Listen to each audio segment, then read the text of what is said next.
Sean Connery has come back out of retirement as the James Bond character for one last adventure, but this time in a non-official Bond film, Never Say Never Again. Before we hop into the review, don't forget to like and subscribe to the channel if you haven't already so you never miss a new fun and exciting video. Never Say Never Again is a 1983 spy film based on the 1961 James Bond novel Thunderball, which had been previously adapted into a 1965 film under that name. Unlike the majority of Bond films, Never Say Never Again was not produced by Eon Productions, but by Jack Schwartzman's Talia Film in association with Kevin McClory, one of the original writers of the Thunderball storyline with Ian Fleming and Jack Whittingman. McClory retained the filming rights of the novel following a lengthy legal battle dating back from the 1960s. This movie tried to be high-octane, an exciting new Bond film, but without the opening gun barrel sequence, a pre-credit sequence, and the James Bond theme, the movie fell apart as it feels so lackluster energy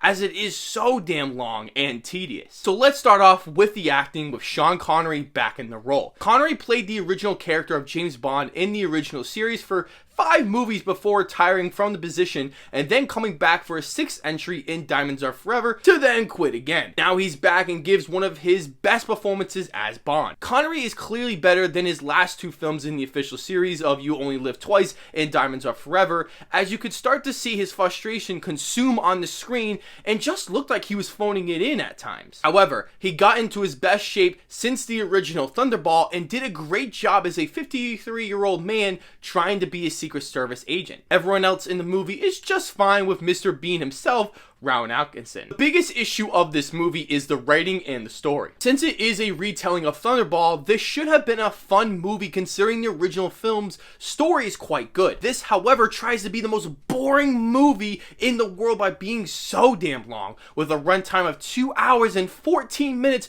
with barely having any real threat or stakes throughout. The writing is so goofy and cheesy that it doesn't have a cool way of going about it. I didn't laugh at any joke this movie had to offer, but maybe just a few chuckles because of Sean Connery's performance alone. The visual effects are quite laughable in this one, with having many CGI and green screen elements that I don't think were impressive for its period. It feels so lazy and lackluster by the filmmakers considering they are trying to compete with the official Bond series, so they should have done more in this department. Sadly, they don't, and it is probably one of the most disappointing aspects of the film. The music is also vastly disappointing, being the worst out of all the Bond films we have seen, with having James Horner come on to the project. The score doesn't seem to match the same thrilling and sexy action that it should have, making it feel so distracting and annoying to listen to. Even the new Bond theme they try to create still sounds so flat and uninteresting to listen to. Surprisingly, this movie has a few positives, starting with Irvin Kershner as the director,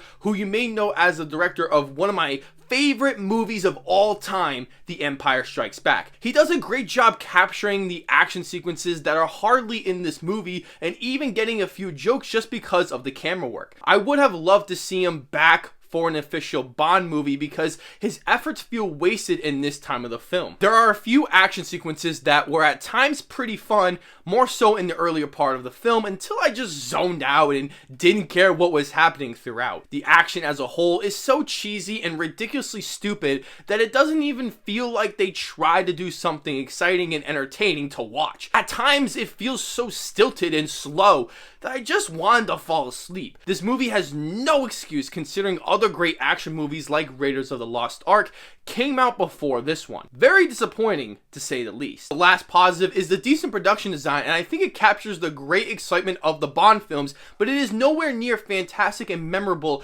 as the Ken Adam productions in the official movies. Overall, this is a crappy, dull, and uninspired spy movie in which Sean Connery gave one of his best performances as James Bond that feels wasted in every way possible. The film has very inconsistent pacing with a lousy story, terrible visual effects, and writing that made me not want to watch it again. There's a reason why this is an official film, and this puts the cherry on top. I'm giving this film a 3 out of 10. So, let me know below in the comment section what you thought of Never Say Never Again and where it ranks in your James Bond ranking with the official and non-official films. As you may all have heard, the next James Bond film, No Time to Die, has a very high probability of moving for a third time to this upcoming November 2021. This means that if this does happen, I will still be doing my Bond Tuesday reviews all the way up to the last Pierce Brosnan film, then take a break and wait 4 weeks until the new one officially comes out